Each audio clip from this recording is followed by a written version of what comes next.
Fellow tennis nerds, I hope all is well. Today we will go through some string tensions from Munich. We will talk about the week that passed in tennis, and I will rant on a little bit about rackets and strings. Possibly, you never know. That's usually how it goes. First of all, I want to say I'm becoming kind of an oracle with my predictions. Almost. I got Zverev right. Told you that he would win in Munich. Felt like not a shocking prediction, but the way he's played before, it could be an earlier loss, but he was seed number one, went through the draw.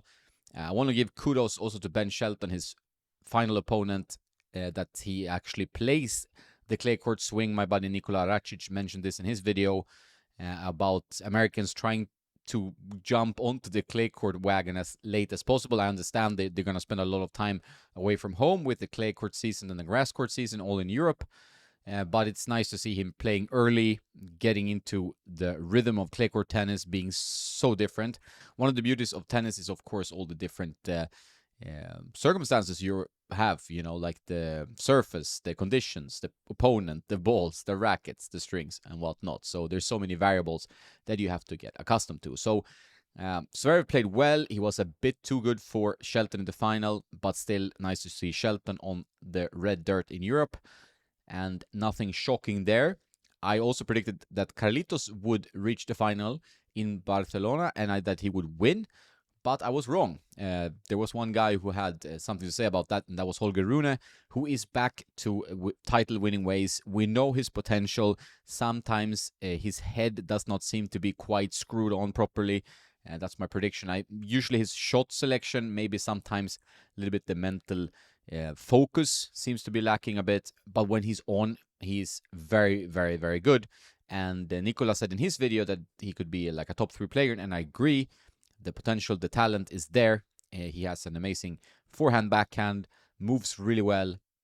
It's mainly like the shot selection in the head that usually goes a little bit, and sometimes he doesn't seem 100% dialed in the earlier rounds in tournaments. But when he gets up to speed, he is very, very good. As Alcaraz fared in the final, lost in straight sets, was a tiebreak in the first set.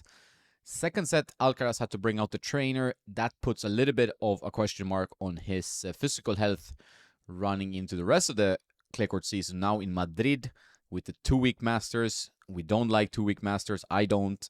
Most people don't that I ask. I don't know why they have them. I guess they make more money because there's more TV matches or whatever, more days of broadcasting, sponsorships. But it feels too long. I think it's a hassle for the players. They have to stay away. If you lose early, then there's no tennis for you to play. Yeah, it's a lot of issues with these 2-week Masters. Monte Carlo is a 1-week Master. Runs great. So I don't understand. I think they have to make some changes. Sadly, the tour is often not very player-centric. And I think a player-centric approach would be to make it a 1-week Masters as it used to be. I don't think there was an issue. And we're just adding more weeks to the calendar, which is already overpacked if you're a top player. So, yeah, it's a little bit weird, this Masters structure, this schedule we have in professional tennis. I've talked to so many people about that on the podcast, and it's becoming kind of like, tiring to listen to maybe, but they need to do something about it because the two-week Masters are just very annoying. Anyway, that's Madrid. And we have a few players going in with strong focus, some good form. How is Alcaraz feeling? We don't know. Sinner is not yet able to play, although he's practicing. We saw him on the court with Jack Draper. So Sinner is getting ready for Rome. Rune now in great form, can be a threat. Djokovic, big question mark, lost to Tabilo first round in Monte Carlo. As I saw him here 2 days training at Puente Romano here in Marbella. It's hard to say how good it looks or how motivated he is based on a training. He looked to be in good spirits overall. What does that mean on the court? We will see. He was training with Lloyd Harris, the session I saw. So, time will tell. I think this could be the last year or the penultimate year, depending on his motivation. But at some point, the motivation and the body and everything with age will start to diminish a bit because, he's already done everything you can ask for any tennis player to do. He has some records left to break, but I don't know if he wants every record in the book or if he's just want to play until he's not happy playing anymore. So that was ATP in Munich and in Barcelona.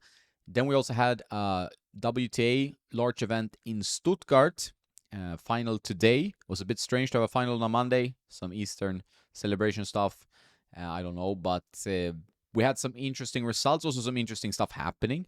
Harriet Dart, the British player, told her opponent, or actually Louis Bosson, she told the referee that Louis had to wear deodorant, or should wear deodorant or something. It's a kind of a salty, underarmed comment. Haha, it was very strange. I never heard of anything like that.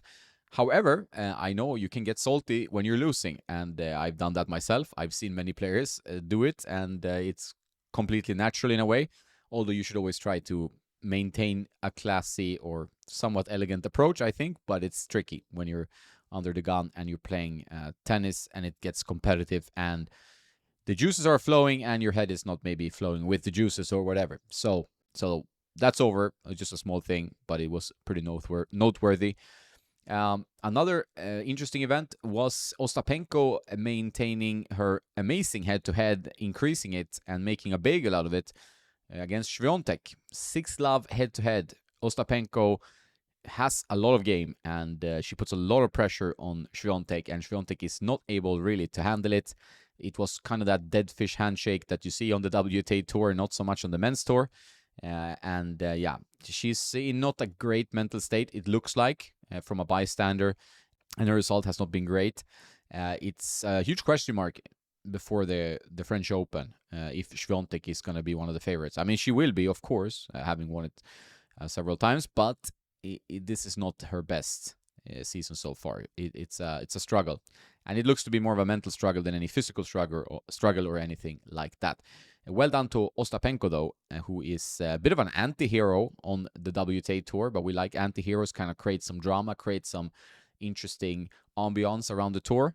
So not everyone can be, Roger Federer or whatever. So it's good to have Ostapenkos out there. And I predicted her to win the final, and I'm not going to check the result in real time. And she did. 6-4, 6-1. Very, very expected, I was going to say, but no, well done, Ostapenko. When she's playing well, she's playing amazingly well. And 6-4, 6-1 is a big result against another huge ball striker in Sabalenka. So Ostapenko in great form, someone to watch whenever she's playing like this, and could be a threat to the French Open, of course. But we will see. Time will tell. If you want to know what racket she uses, I will tell you very soon, but you can also search on tennisnerd.net for pro player rackets on the ATP and the WTA Tour. She uses the Wilson Steam BLX 100, as do many, like Raducanu, Badosa, Diane Parry, and a few other players, Mira Andreeva. It's a very popular model on the WTA Tour. You cannot buy this racket anymore. At some point, I hope Wilson brings back some Steam rackets, or at least one of the Steams. We will see later this year. But they are good rackets, and she won with her frame, the Steam 100 BLX. Kudos also to Elina Svitolina. She won her first title in around 2 years. Her 18th title in total, if I'm not mistaken. She plays with her Diadem Axis 98. Only player using Diadem on this level of the tour. And they got her through the draw. She was number 1 seed, if I remember correctly, in Rouen. All right, so that was a little bit what happened this week on the tours. I got an interesting sheet from Munich. Not super fascinating, to be honest. Like, I know some of you might be bored of string tensions, but when I get these sheets, I want to comment a little bit on them. We have 2 historical tensions on this sheet. Roger Federer's from 2021, COVID year, 22.5 gut and 23.5 poly. And that's as low as I've seen him go ever, I think. He's usually around like 26 with the gut and the poly. Poly being all the power. So this sounds a lot lower, but it's there. But the more interesting one is Thomas Muster. Remember him, I'm sure you do, who strung his PT57A, that pro stock that is not so popular on the tour anymore, but used to be kind of a mainstay by many players. He used ISO Speed Classic at 43 kilos. 43 kilos. That is a lot of tension on the racket. You have Akeri on the WTA Tour playing doubles using a similar tension with Luxlon 4G. That's even more crazy. But yeah, Muster, ISO Speed Classic, 43 kilos. Zverev back to the Gravity Pro, confirmed by a German press. Also up in tension, quite interestingly. 21.8 kilos and 22.8 kilos, as you can see in the sheet. Aliasim, on the other hand, has lowered his tension from my memory to 21.20. That's 45.44 in pounds. That pound transition is not always easy. I'm trying to keep it in my head. RPM Blast Rough is his string. But otherwise, there's nothing really shocking in the sheet.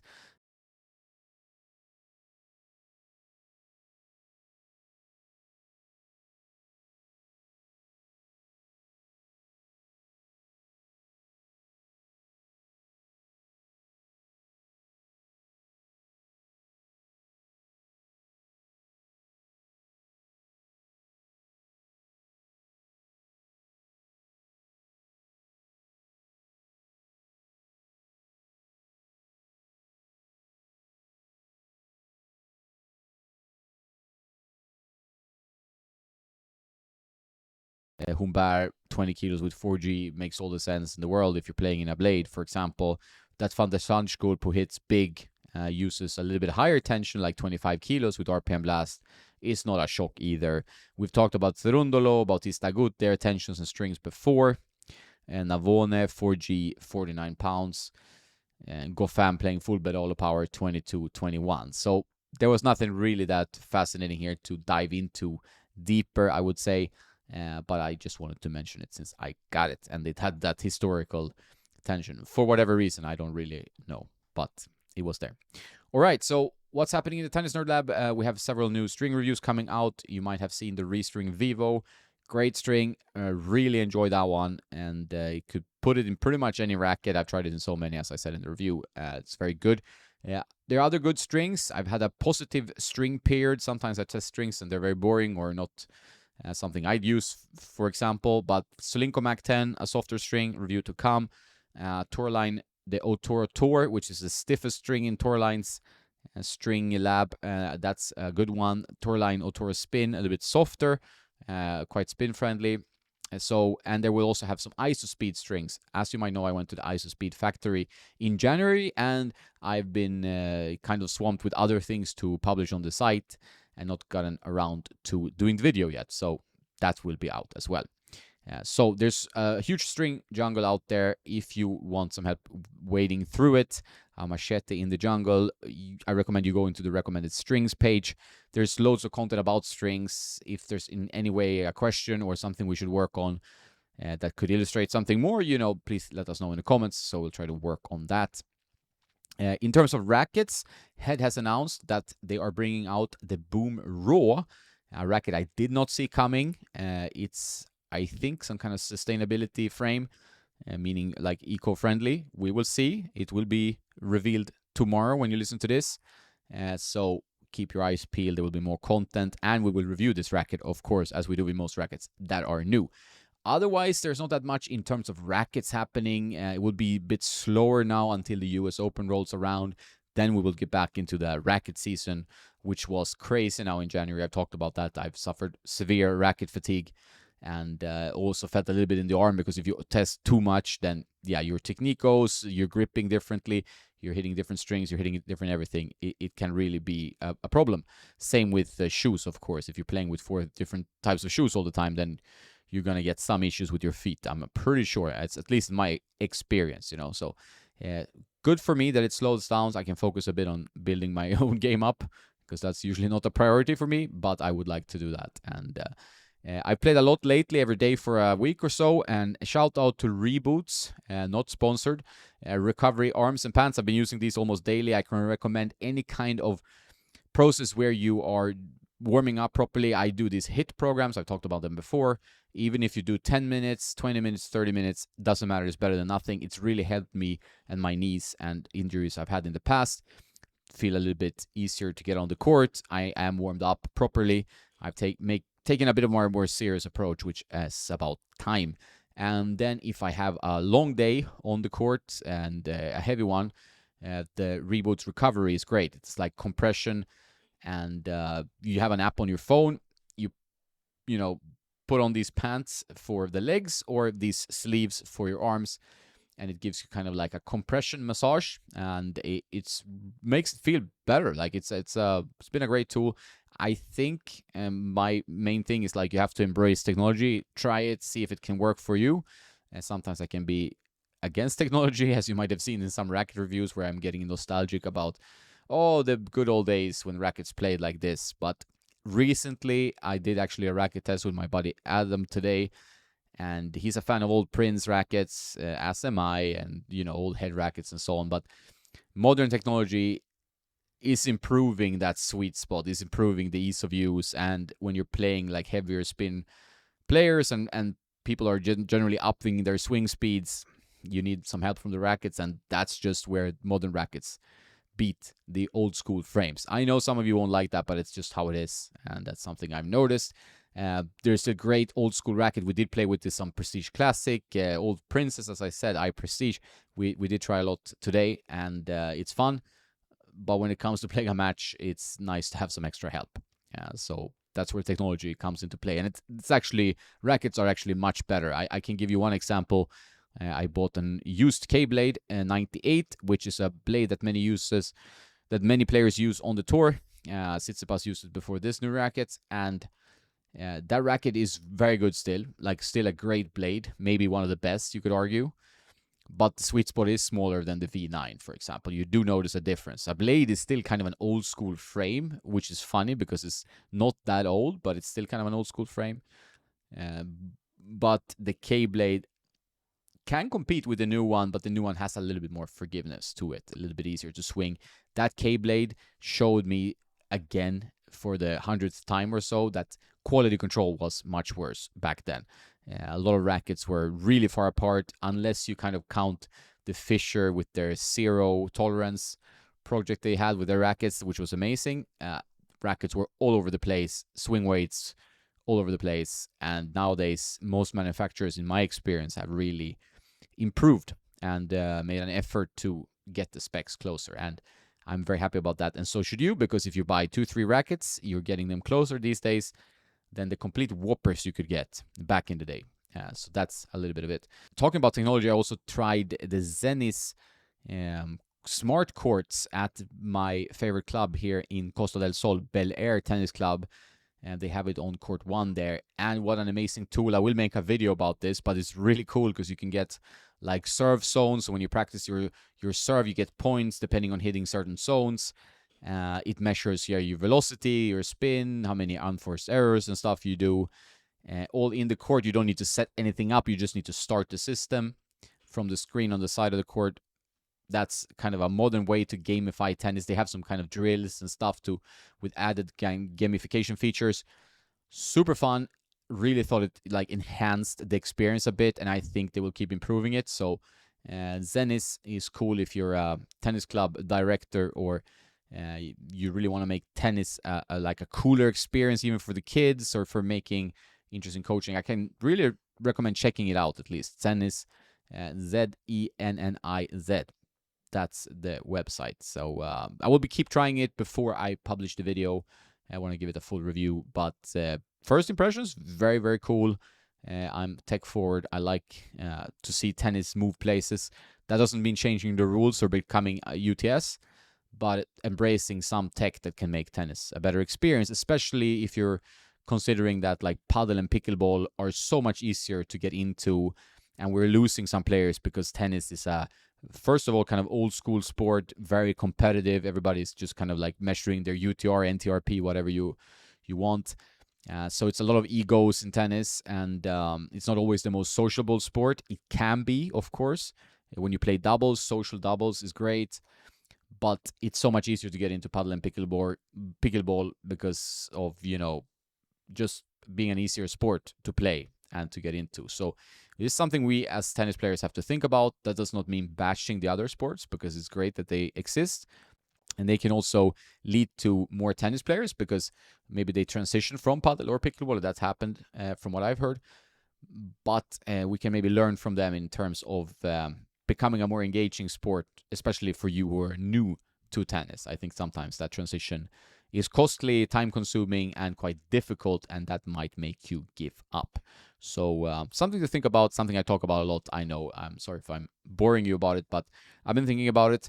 I've also been watching some golf YouTube channels. I'm not a golfer. Well, I can play golf. I do maybe one round a year. I should maybe increase that, hopefully, at some point. But the golf YouTubers, they're doing a great job. I mean, there's some very good tennis YouTubers, of course, but it feels like golf is far ahead in like how to engage, the pros with the YouTubers, with amateurs, in creating engaging content, trying to grow the game. I did talk about this topic with Carousel also like 2 years ago, and talking about that, me and Caru have kind of just recently finished our third podcast, so that will be out very, very soon as well. So check out that space later in this week. But golf YouTube, they do a great job. I don't even play the golf that much, and I was really impressed by how they package it and how some channels do it. That's some inspiration to kind of bring to tennis, and I hope I can up my game, because that needs upping. But that's one way for me to get some inspiration, and I thought maybe you could check it out as well. Maybe there's something we can learn from other sports. All right, that's me ranting for way too long. I hope you had a good Monday. It's time to do some editing before it's bedtime, and more tennis tomorrow. I think on 9th day in a row of tennis, still holding up. I hope you're well, and that you're not forgetting to play some tennis.